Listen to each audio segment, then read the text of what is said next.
Hello, everyone, and welcome to the Forgotten Generation podcast, hosted by Troy Njenje Mbanga. This podcast is about amplifying young people's voices and the journeys they're on.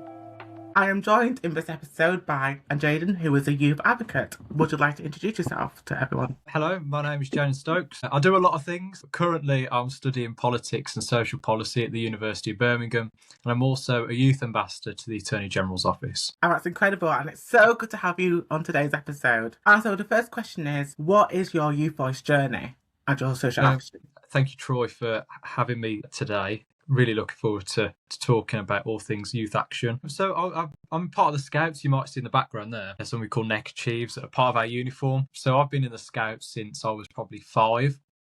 And throughout the years, I've progressed, and I got selected to go on an international trip to South Korea. It was an amazing trip to go on, representing 450,000 young people abroad with many other people from the UK. And I was fundraising to go, and then I started meeting with community representatives, local councillors, the MP and things like that. And I thought, well, I really enjoy speaking about Scouting and all the amazing things that we do in the organisation. So let's see where else I can talk about Scouts. And it was when I got sort of into politics with local councillors that I thought I can have a voice here in everything else that goes on in life, let alone Scouts. So then I joined a political party.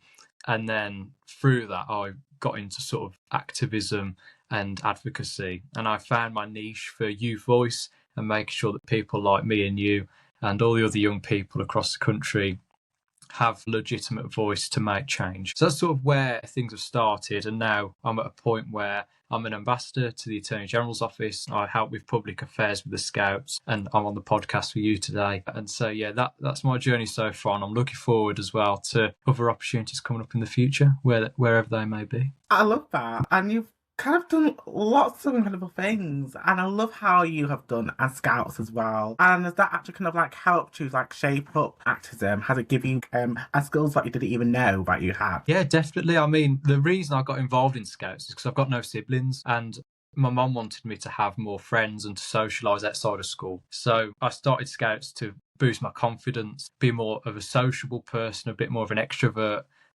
if we're going to use a technical language. And so, yeah, from those starting points in the younger sections and then moving up to the older sections, I learned a lot. I've learned a lot of confidence, how to talk to people, different types of people, and even down to like navigation, working a map, chopping down trees, and all the other scouty things that you do in the outdoors. Learn a lot of transferable skills, teamwork, taking ownership of your belongings, how to communicate with different stakeholders, as I've already mentioned. And so, yeah, I've learned a lot of underlying skills through my time in Scouts. It's definitely really set me up for the position I'm in now. That's great. I'm just glad how like Scouts kind of helped you be who you are today, which I think is so wonderful. And who very much inspired you to be who you are today and made you so passionate about making that difference? It's a really good question. We often think a lot of visionaries as people who are, Barack Obama with the Hope campaign and, Prime Minister figures. But I think there's so many visionaries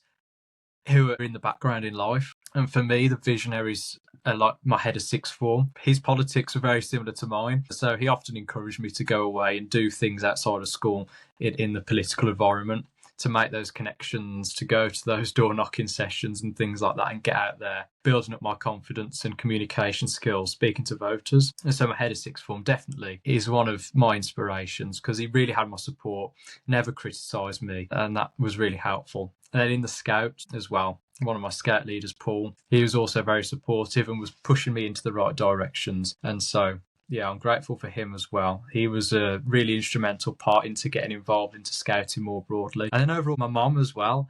She put me in Scouts in the first place. So without the Scouts and without her, none of this would be happening. I wouldn't be sat here today. So yeah, I have a lot to owe to her as well. Wow. So heartwarming to listen to that, because yeah, I think there's so many people who kind of and inspires us to make that difference. It very much encourages us to just go for it and never give up. And I love that about your mum. I think that's just wonderful, and how you got those people who really helped you along the way in your journey. What was one barrier that you faced? Has there been times where you felt challenges to be who you are? Yeah, definitely. Nowadays you've got social media, so you'll put putting yourself out to absolutely everybody, and the amount of criticism that you're going to get is going to come in massive waves, and in real life as well. And that's what I've experienced, a lot of criticism from older people about, I think a lot of people experience this, and a lot of people relate to it, and they'll say, oh, you're too young, you're inexperienced, you don't know what you're talking about, you've got no legitimacy, is what older people will say to activists like us who are relatively young. And that really puts you a step back, doesn't it? Because it's like, well, have I actually got a legitimate standing because I've not lived a full life yet? I'm not full of wisdom. But as I've involved myself with more young people like me and you, and like all the other youth activists across the country, it reaffirmed my confidence, because, look who's been running the country for the last, million years. There have always been old people, and let's say we're not in the best situation now. We've not been in the best situation in the past. So for them to say that we're inexperienced, well, I think we'd do a bloody better job than most of the people that we've got at the minute. So yeah, that's my shots that I'm firing today, if anything, is that young people need to be given the legitimacy they deserve, because we've got dreams, we've got ambitions. And so when people criticise us for being inexperienced, I think it's a load of rubbish. We've got the grit, we've got the determination to do things. So yeah, absolutely, don't criticise us. And so that's the barrier I've faced, and that's the barrier that I've overcame, I think, now. Yeah, and I love that, because I think it's so important to actually highlight that, because a lot of us young people want to make that difference, want to make that change, and want to do so much stuff, but those people in power and don't make us feel like we belong, because they think that they know it all and know everything that young people are going through. A lot of young people out there like us really have those lived experiences and really want to champion those voices. And a lot in power just don't see how best to support the country and how best to support with the education system, or the climate change, the law in things for young people. And it really is sad. It really needs to be spoken about and needs to be addressed. Yeah, 100%. And I think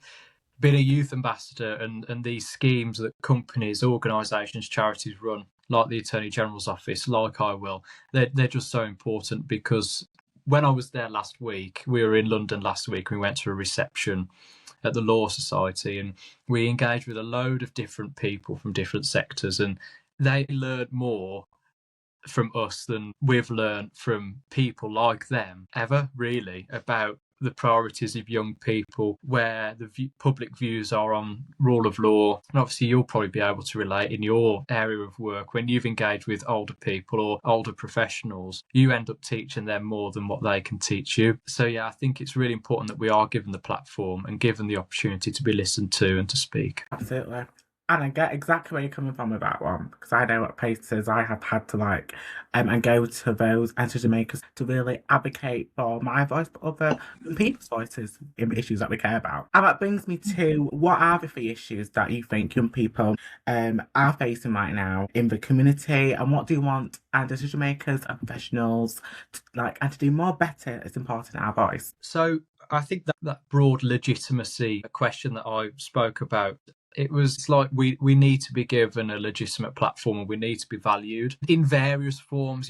We do advocacy work for free. We don't get paid. We might be lucky to have a travel fund in place through the charity, or reimbursement for our time through a voucher, or being fed, but it still costs money. And we're doing these things out of the goodness of our hearts, and because we're passionate and dedicated to the causes that we're fighting for. I think we need to be better valued across the board, because otherwise, the people that ought to be speaking up can't, because they haven't got the means to do so. And so with our campaign, Where Law Meets Life, with the Attorney General's office, part of our campaign is making sure that there's a fund in place to make sure that we reach the most marginalised, disadvantaged groups, because coming from my team's lived experiences, those are the people we need to target, and that's what we're aiming to do. And so I think for that, we need a political appointment. We need to bring back some sort of dedicated youth-orientated minister. So obviously we've already got a minister under DCMS for sort of youth-related things, but I think it needs to be more prominent,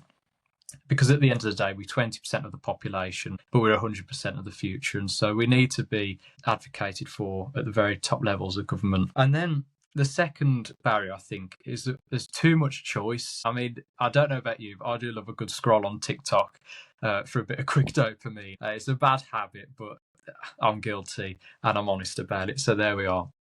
But I think there's too much choice in society now. You go on TikTok, you scroll through, you see 20 videos on 20 completely different things, and they're 20 completely different interests. And it can get overwhelming on which trend you trying to fit into, what clothing brand you like, what degree you'd want to study at which university because of that university's reputation. There are just so many categories now and sort of pigeonholes to fit into. It becomes very overwhelming. So I think to solve that, we need just better support and more guidance. We need to promote being individual and unique, because otherwise, in this abundance of choice we've got, Gilbourne calls it a runaway society, where there's that much choice and society is going that quick that we can't keep up. And I think that's to blame on some of the mental health issues that we've got. Just things move at such a rapid pace nowadays that we don't have the time to slow down and reflect and make choices for ourselves. We get swept up in the trends. And I do think that is a bad thing. And then the constraints we have as young people as a consequence of politics. I mean, now the average age that you will own a house is like 38, verging on 40, which is ridiculous. Graduate roles are at the lowest they've been in years. Pensions, I mean, the way we're going as a country on spending on the triple lock, it's not going to be something that we're going to have when we come to retire. And the increase in state pension age, I think I'm going to be working till the day I die, which if I work in youth advocacy, great, I'll work till the day I die. But if I'm not that fortunate, I would like to have some years to myself and retire. I'm sure you would as well, Troy. Yeah.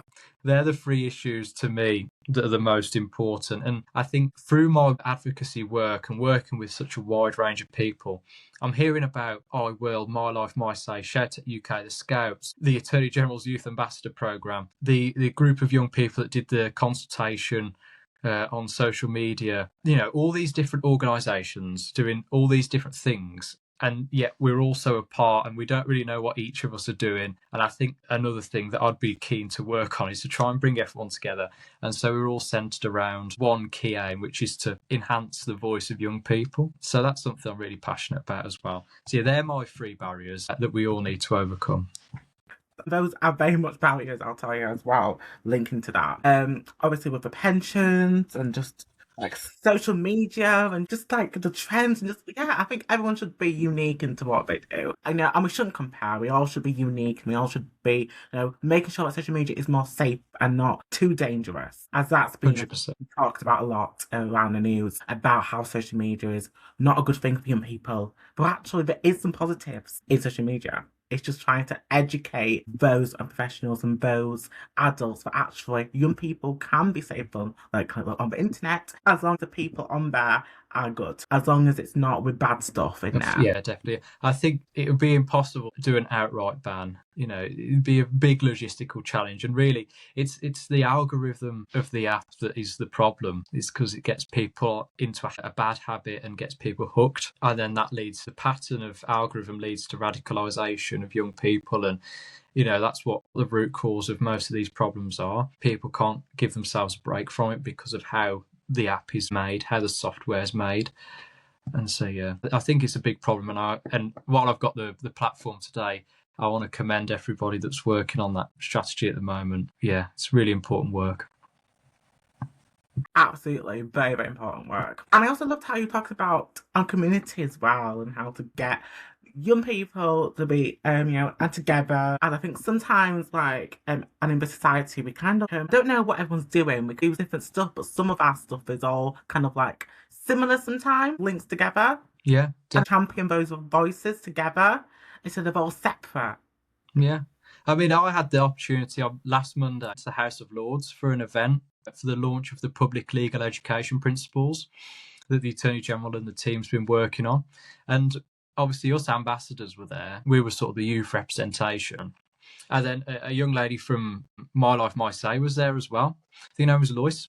And she came and I was like, oh, I didn't have no idea that My Life, My Say was contributing to these PLE principles. And it was such a nice, unexpected thing for more youth representation to be at the event. And I thought, well, if we knew in advance, we could have brought them on board with the broader Youth Ambassador project and if we'd known about her interest in rule of law or whatever it is, we could have capitalised on that. I agree, Troy. It's really important to make sure that we're all connected and all kept in the loop on what we're all doing. We can absolutely make change together, and we can make meaningful change, which I think is so important. So yeah, and great issues. Listeners listening will really take away on what you said. Brilliant. And so what would be one piece of advice to a young person wanting to make a difference and wanting to make a change of don't know how to? I think it's honestly just get yourself out there. I think the worst part, and it's something that I still struggle with, is just taking the leap and just getting out there.